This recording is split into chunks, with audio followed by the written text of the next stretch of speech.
말씀 자고 한 절씩 교독하겠습니다. 읽겠습니다. 하갈의 아들 느헤미야의 말이라. 아닥사스다 왕 제20년 기스르 월에 내가 수상궁에 있는데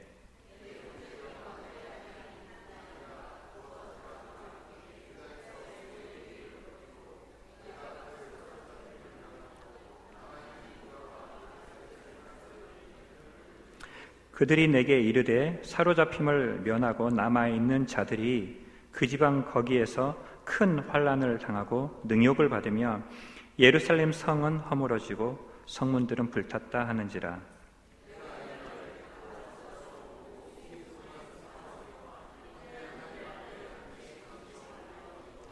이르되 하늘의 하나님 여호와 크고 두려우신 하나님이여 주를 사랑하고 주의 계명을 지키는 자에게 언약을 지키시며 긍휼을 베푸시는 주여 간구하나이다.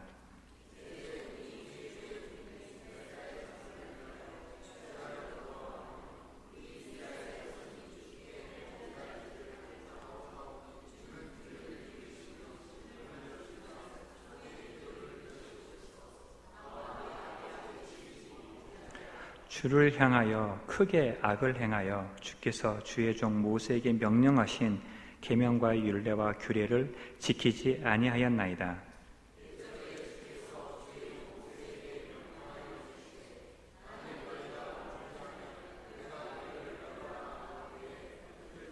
만일 내게로 돌아와 내 계명을 지켜 행하면 너희 쫓긴 자가 하늘 끝에 있을지라도 내가 거기서부터 그들을 모아 내 이름을 두려고 택한 곳에 돌아오게 하리라 하신 말씀을 이제 청하건대 기억하옵소서.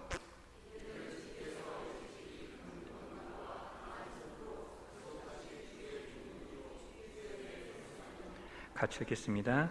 주여 구하오니 귀를 기울이사 종의 기도와 주의 이름을 경외하기를 기뻐하는 종들의 기도를 들으시고 오늘 종이 형통하여 이 사람 앞에서 은혜를 입게 하옵소서 하였나니 그때에 내가 왕의 술관원이 되었느니라.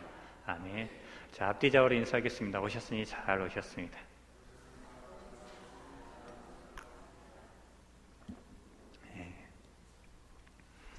제가 설교하면서 축복합니다라는 표현을 되게 자주 하는데요. 어떤 분들은 이 표현이 부담스러운 분들도 계시더라고요. 왜냐하면 이미 복을 받았는데 또 복을 받으라는 것이 비성경적으로 느껴진다고 이렇게 얘기하신 적이 있었는데요. 그래서 저에게 축복합니다라는 뜻은요, 복을 받으라는 뜻이 아니라 이미 받은 복을 누리십시오라는 뜻입니다. 복을 누리십시오. 우리가 받은 복 중에 기도의 특권이 있습니다.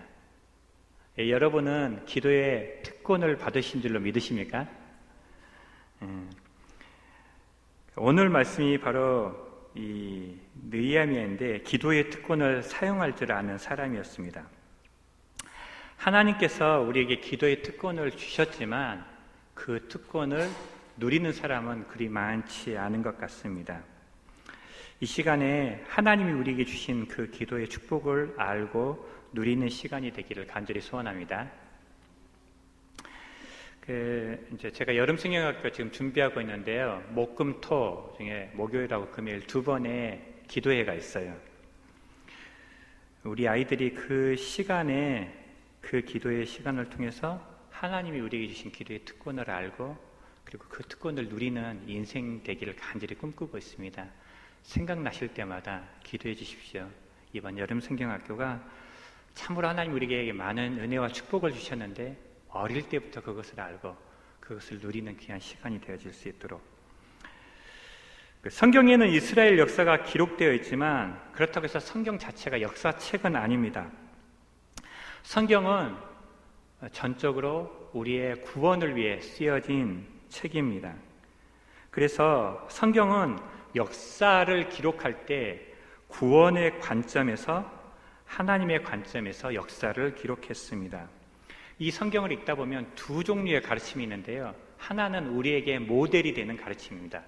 너희도 이처럼 살아라. 그러니까 오늘 읽은 느헤미야 말씀 속에서도 두 가지 샘플이 나오는데 첫 번째는 너희도 느헤미야처럼 살아라. 느헤미야가 이렇게 살았다면 너희도 그렇게 살아라.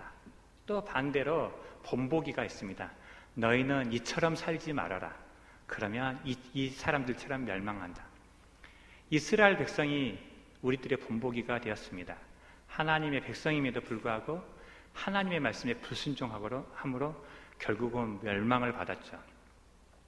하나님이 그 사실을 가감없이 기록한 것은 우리도 그렇게 될 수 있다는 것을 보여주시면서 너희는 이처럼 살지 말아라 라고 우리에게 경고하시고 계십니다. 느헤미야는 우리에게 모델과 같은 인물입니다. 그는 전쟁 포로였음에도 불구하고 바사제국에서 술관원의 위치까지 올라간 사람이었습니다. 그는 성공의 자리에 안주하는 것이 아니라 위기 가운데 있는 자기 민족을 구원하기 위해 예루살렘 성으로 돌아가 몇십 년 동안 이루지 못했던 성벽 재건을 52일 만에 끝내고 이스라엘 민족을 구원한 민족의 위대한 지도자였습니다. 만약에 느헤미야가 예루살렘의 소식을 듣고 가만히 있었다면, 아무런 행동도 취하지 않았다면 제 생각에 그는 결코 성경에 기록되지 않았을 것입니다. 왜냐하면 하나님은 우리가 그런 사람이 되기를 원하지 않기 때문입니다.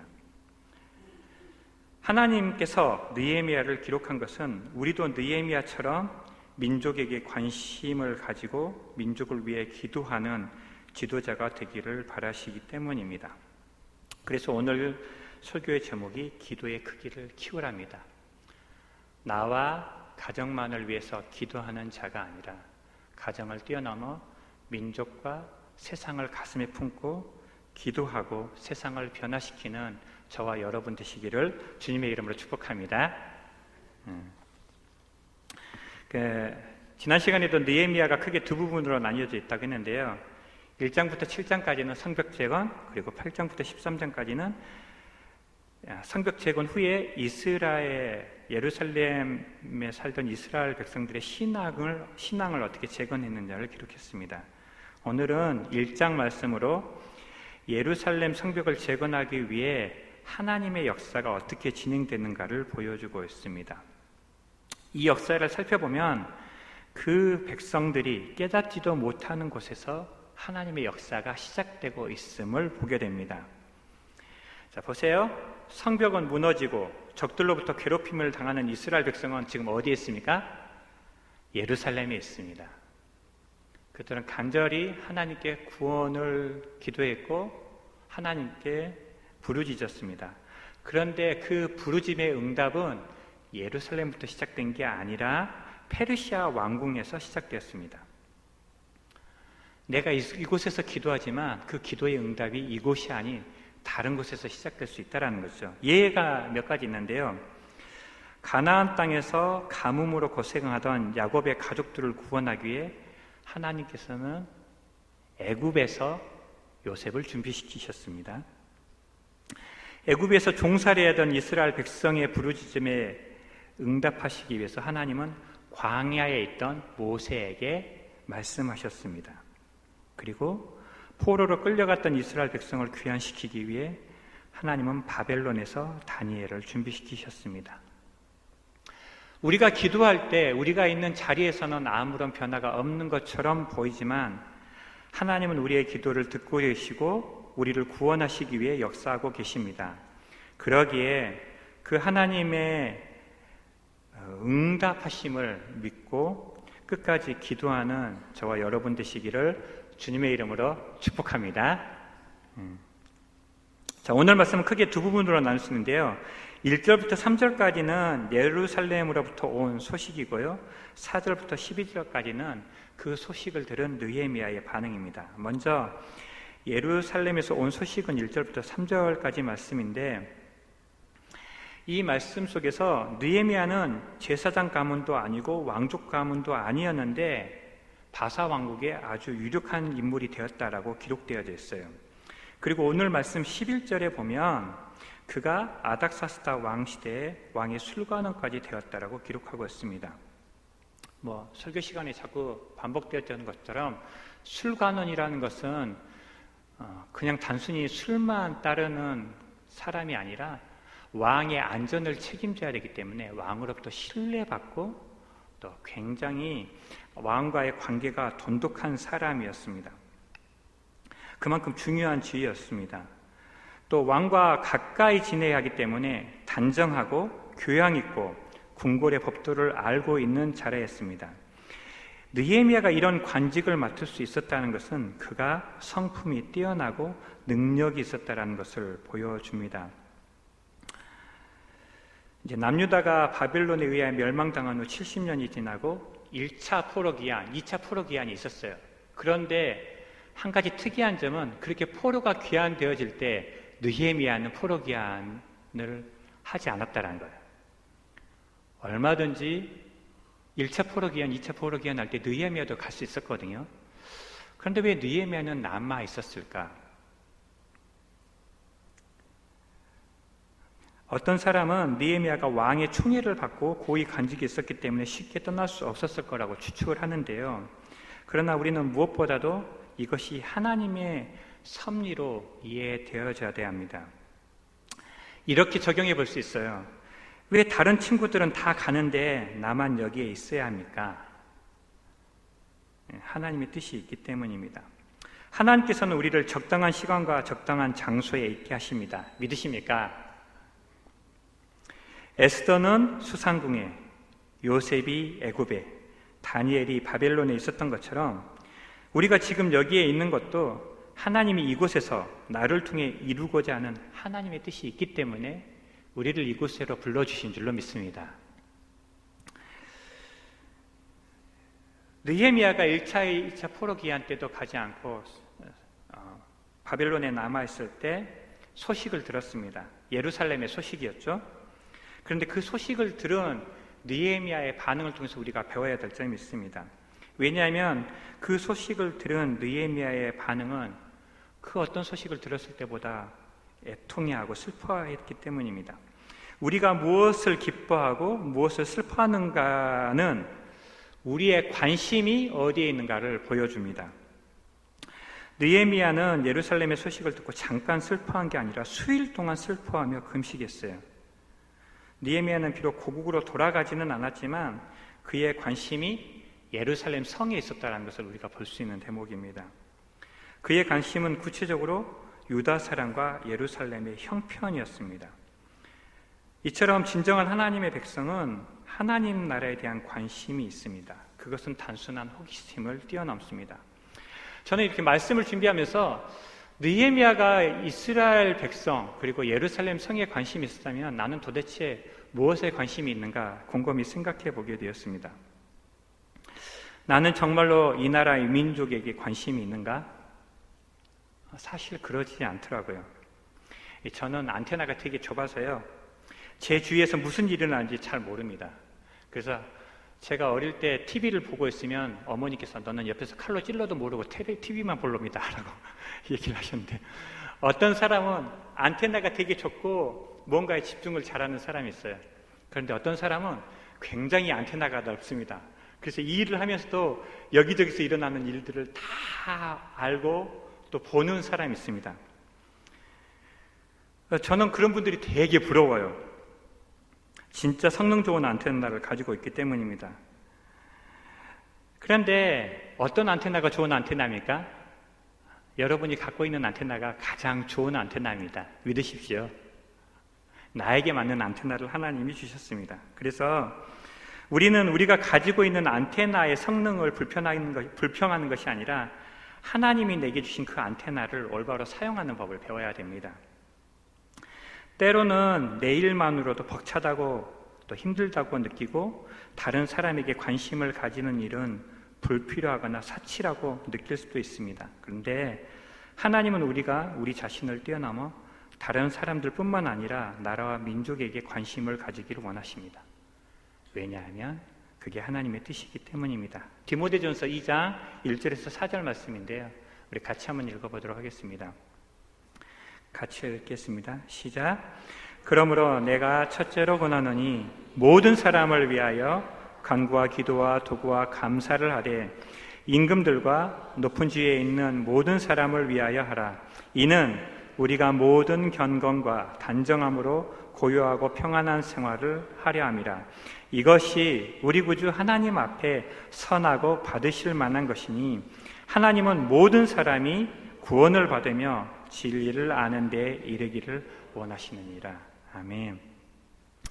하나님은 모든 사람이 구원에 이르기를 원하시는데 그 일을 위해 우리를 사용하기를 원하고 우리가 그 일을 위해 기도하기를 원하십니다. 기도를 통해 가정을 살리고 교회를 살리고 나라와 민족을 살리는 영암교회 되기를 간절히 소원합니다. 느헤미야에게 들려온 소식은 기쁨의 소식이 아니었습니다. 사로잡힘을 면하고 남은 자들에 대한 소식이었는데요. 이들은 포로에서 풀려나 고국으로 돌아간 사람들이었습니다. 모든 것을 포기하고 하나님의 나라를 위해 그리고 자기 백성을 사랑하는 마음으로 희생하고 헌신해서 갔지만 그곳에서 그들을 기다리고 있는 것은 큰 환난과 능욕과 그리고 그곳에 있는 예루살렘 성은 회파되고 성문은 불타 없어졌다는 소식이었습니다. 아마도 귀환했던 사람이 너무 소수였기 때문에 주변국들부터 어려움과 무시를 당하지 않았을까 추측해 봅니다. 이 땅에서도 마찬가지인 것 같습니다. 하나님을 믿는 사람이 적으면 적을수록 무시당하고 소외되는 것 같습니다. 아마 느헤미야는 귀환한 자들이 무너진 성벽과 불탄 성문을 재건하고 안정적인 나라를 건설하기를 기대했을지 모릅니다. 하지만 성벽과 성문을 재건할 힘이 없었다라는 소식을 듣고 느헤미야는 큰 슬픔에 빠졌던 것 같습니다. 그런데 이렇게 성벽과 성문이 불타 없어졌다라는 이야기를 들으면 영적인 모습들을 생각해 보게 돼요. 우리에게도 외부로부터의 공격으로 우리 자신을 보호하는 성벽과 성문이 필요하는데 문제는 연약한 부분이 있다는 것이죠. 그리고 우리를 대적하는 사탄, 우리를 공격하는 대적은 우리의 연약함을 누구보다도 잘 알고 있다는 거예요. 그래서 끊임없이 그 약함을 공격하고 그래서 우리는 그것 때문에 괴로워하게 됩니다. 우리가 해야 될 것은 우리의 무너진 부분을 막아서고 다시 재건하는 것입니다. 이 시간 기도를 통해 우리가 어려움을 겪고 또 우리가 연약한 부분을 발견한다면 하나님께서 그 연약한 부분을 다시 회복시켜 주시고 재건해 주시기를 기도하며 우리의 연약한 부분들이 다시 세워지고 회복되어지는 역사가 일어나기를 간절히 소원합니다. 4절부터 11절까지는 소식을 들은 느헤미야의 반응인데요. 크게 네 가지였습니다. 4절은 그 소식을 듣고 애통해하며 금식하는 거였고 5절에서는 하나님의 성품을 묵상하는 거였고 6절과 7절에서는 민족의 죄를 회개하는 거였고 마지막 네 번째로는 하나님의 약속을 의지하여 기도했던 것입니다. 느헤미야는 예루살렘의 소식을 듣고 수일 동안 슬퍼하며 금식하며 기도했습니다. 하나님을 믿으며 살 때 때로는 기쁘고 즐거운 일들도 있지만 슬프고 힘든 일들도 있습니다. 그런데 우리의 신앙은 우리가 기쁘고 즐거울 때 나타나는 것이 아니라 우리가 슬프고 힘들 때 우리의 신앙이 나타납니다. 슬픈 소식이 들려왔을 때 울 수 있고 슬퍼할 수 있습니다. 그러나 하나님을 믿는 사람은 낙심하지 않고 포기하지 않고 좌절하지 않습니다. 하나님께서 허락하신 일이기 때문입니다. 그러기에 어떠한 상황이 우리에게 닥치더라도 포기하고 낙심하는 것이 아니라 그 문제를 가지고 주님 앞에 나아가 기도하는 저와 여러분 되시기를 주님의 이름으로 축복합니다. 무엇 때문에 울고 무엇 때문에 웃느냐에 따라 그 사람의 인격과 신앙을 알 수 있는데 오늘 느헤미야는 자기와는 아무런 상관이 없는 예루살렘의 일에 이스라엘의 일에 충격을 받고 울고 슬퍼하며 금식하며 기도하고 있습니다. 우리에게도 이런 마음이 있기를 원합니다. 우리 자신에게 관련된 일들에만 민감하게 반응하는 것이 아니라 형제자매의 슬픔에 이 나라 이 민족의 아픔에 반응하며 하나님 앞에 눈물로 나아가 기도하는 영암교회 되기를 주님의 이름으로 축복합니다. 두 번째 느헤미야의 반응은 기도였어요. 왜 느헤미야는 문제가 생기면 기도했을까? 하나님이 어떤 분이신지 알았기 때문이에요. 그래서 느헤미야의 기도는 신앙 고백이 있는데 5절 말씀입니다. 우리 5절 말씀만 다시 한번 읽겠습니다. 같이 읽겠습니다. 시작.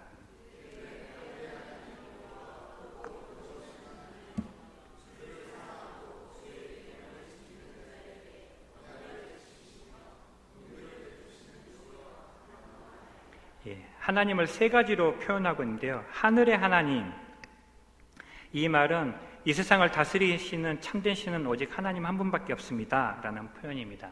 나라마다 가지고 있는 신관이 다르는데요, 제가 어릴 때 들었던 신관은 이런 거예요. 하늘은 누가 다스립니까? 옥황상제님이 다스립니다. 바다는 누가 다스리십니까? 용왕님이 다스리십니다. 그게 우리나라가 갖고 있던 신관이었습니다. 그런데 이스라엘의 신관은 다스리는 사람이 높을수록 더 높은 곳에 갑니다. 이 땅을 다스리는 왕들이 있고요, 이 세상을 다스리는 그 위에 다스리는 그 영적인 존재들이 있는데 그게 천사와 악마들입니다. 그리고 가장 높은 곳, 모든 왕 중의 왕, 모든 신들의 신, 바로 그분이 하나님, 그분을 지칭할 때 우리는 하늘의 하나님이라는 표현을 썼습니다. 그래서 하늘의 하나님이란 온 세상을 다스리는 왕 중의 왕이라는 뜻이었습니다. 이 세상이 돈이 있고 능력 있고 권세 있는 사람에 의해 움직이는 것처럼 보이지만 보이지 않는 하나님이 통치하심을 믿으시기 바랍니다. 그러기에 느헤미야는 사람을 의지하는 것이 아니라 문제가 생길 때마다 하나님 앞에 나아갈 수 있었습니다. 두 번째는 크고 두려우신 하나님이었는데요, The Great and Awesome God이라고 해서 요즘 말로 하면 멋지고 짱, 하나님 짱이에요, 하나님 최고예요, 그런 표현인 것 같습니다. 믿지 않는 자에게는 두려운 하나님이시지만 믿는 자에게는 하나님이 하시는 일을 보면 놀랄 수밖에 없고 우리의 생각과 우리의 한계를 뛰어넘는 하나님이신 것을 고백하게 됩니다. 그러기에 우리의 인생에 일어나는 일들이 때로는 이해되어지지 않을지라도 우리의 생각을 뛰어넘어 우리를 구원하시고 우리를 인도하실 그 하나님을 믿으시기를 바랍니다. 그리고 마지막 세 번째, 언약을 지키시며 긍휼을 베푸시는 하나님인데요, 저는 궁금했어요. 왜 언약을 지키는 것과 긍휼을 베푸시는 것을 느헤미야는 연결했을까?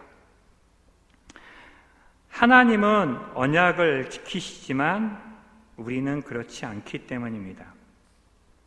하나님은 우리와 언약을 맺으셨는데 그 언약은 일방적인 언약이셨습니다. 평등한 언약이 아니라 불평등한 언약이었는데 쌍방간에 계약을 맺을 만한 자격이 있는 것이 아니라 우리가 그 계약을 맺을 만한 자격이 없었기 때문에 하나님께서 일방적으로 맺어준 계약이었습니다. 우리가 하나님의 백성이 될 만한 자격이 없는데도 하나님은 우리를 긍휼히 여기시고 우리를 하나님의 자녀로 삼아주시고 약속하여 주셨습니다. 그래서 이렇게 생각해야 됩니다.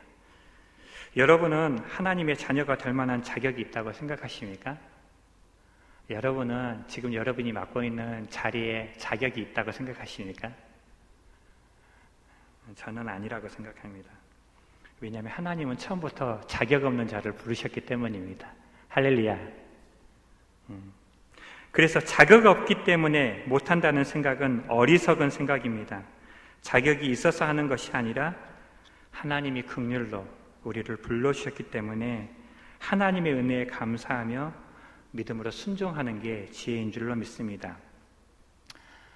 하나님 우리를 어느 자리로 불러주셨든지 간에 내가 자격이 있어서 불러주신 것이 아니라 하나님께서 긍휼로 부르셨음을 기억하며 믿음으로 순종하는 저와 여러분 되시기를 주님의 이름으로 축복합니다. 하나님의 언약은 인간의 불성실과 배반에도 불구하고 변하지 않습니다. 이번 주 목사님을 통해서 하나님이 주신 말씀에 기도에 대한 것들을 하면서요, 제가 한 가지 깨달았던 것은 정말로 하나님의 어떠하심은 우리가 처하는 상황과는 아무런 상관이 없다는 것을 다시금 깨닫게 되었습니다. 하나님이 이 상황을 해결해 주시든 해결해 주시지 않든 하나님이 변하시는 건 아무것도 없습니다. 내가 믿음이 좋든 내가 믿음이 나쁘든 내가 쓰러지든 아니면 굳건하든 하나님의 어떠하심을 바꿀 수 있는 것은 아무것도 없습니다. 하나님은 나하고 상관없이 언제나 하나님의 언약은 인간의 불성실과 배반에도 불구하고 변함이 없기 때문입니다. 그래서 느헤미야는 언약을 베푸시고 긍휼을 베푸시는 하나님께 기도했던 것입니다. 오늘 이 시간이 하나님이 우리에게 어떤 문제를 허락해 주시는지 다 알 수는 없지만 우리가 한 가지 기억해야 될 것이 있습니다. 우리는 문제를 닥칠 때 하나님께 기도하는가? 저는 그렇지 못했던 것 같습니다. 그리고 왜 나는 느헤미야처럼 문제가 있을 때마다 기도하지 않나 생각해 봤을 때 제 안에 하나님에 대한 잘못된 인식이 있음을 발견했습니다. 첫 번째는 아버지에 대한 잘못된 기대였는데요. 저희 아버지는 너무 가난하셨거든요. 뭔가를 저한테 해줄 수 있는, 제가 요구한다고 해서 뭔가를 해줄 수 있는 분이 아니셨습니다. 어릴 때부터 부모님은 너무 바쁘셨고 그래서 어릴 때부터 혼자 하는 것이 익숙해져서 커서도 하나님을 의지하기보다는 내 힘으로 뭔가를 하려고 하는 것들이 훈련되어져 있는 것 같습니다. 그래서 지금도 기도를 잘 못하고 있는 것 같습니다. 그런데 이것이 저만의 문제는 아닌 것 같습니다. 많은 성도들이 하나님을 믿으면서도 하나님이 전능하시고 나의 기도를 들어주고 계시고 그리고 어떤 상황에서도 우리를 구원하여 주시다는 믿음이 없기 때문에 때로는 문제 앞에서도 기도하지 않는 것들을 보게 되어집니다. 또 두 번째는 때로는 문제를 당연시 여기는 태도 때문에 기도하지 않는 제 모습을 발견했습니다. 만약에 이것이 문제라고 여기면 고치려고 할 텐데 당연하게 여기기 때문에 해결할 수 없다고 포기하며 기도하지 않았었습니다. 이런 거죠. 나는 원래 그래. 그래서 바꿀 수 없고 바꾸기도 싫어했습니다. 그런데 성경을 공부하면서 하나님이 있는 모습 그대로 나를 수용하는 부분이 있는가 보면 내 모습 중에서 닮아가야 되고 변화되어야 할 모습이 있다는 걸 발견했습니다. 그래서 신앙생활을 하면 두 가지가 있는데요. 변화되거나 변질됩니다. 우리의 삶 가운데 문제를 닥칠 때마다 나의 힘으로 그 문제를 해결하려고 발버둥 치는 인생에서 그 문제를 허락하신 하나님을 기억하며 날마다 믿음으로 나갈 때 우리의 믿음이 변질되지 않고 변화되어지고 성숙되어지며 하나님을 닮아가는 인생이 되어질 줄로 믿습니다. 많이 준비했는데요. 마쳐야 될 것 같습니다. 말씀을 정리하겠습니다. 느헤미야는 민족을 사랑하고 민족을 위해 기도하는 사람이었습니다. 하지만 먼저 하나님이 어떤 분이신지 잘 아는 느헤미야였습니다. 하나님께 쓰임받는 사람은 하나님을 아는 사람입니다. 하나님의 음성을 들을 수 있어야 하나님의 뜻을 알 수 있고 하나님의 인도하심을 받을 수 있기 때문입니다. 자, 한번 따라해 볼까요? 우리가 아는 만큼 쓰임받는다. 그래서 이 여름이 하나님을 더 알아가는 여름 되시기를 주님의 이름으로 축복합니다. 하나님을 아는 만큼 우리의 기도는 풍성해집니다. 하나님을 아는 자는 문제가 생기면 하나님께 기도합니다. 하나님은 우리의 기도를 들으시고 응답하시는 하나님이시기 때문입니다. 마음이 답답할 때, 사방이 꽉 막혀 길이 없다고 느껴질 때, 소망이 없고 절망뿐이라고 생각될 때, 두려움이 몰려오거나 자신이 초라하고 비참하다고 느껴질 때 기도의 자리로 나아가십시오. 말씀과 기도를 통해 하나님을 알아감으로 느헤미야와 같은 좋은 지도자들이 되시기를 주님의 이름으로 축복합니다. 자, 이 시간에 아까 불렀던 찬양인데요. 이 땅의 황무함을 벗어서 함께 찬양하시고 기도하고 마치도록 하겠습니다.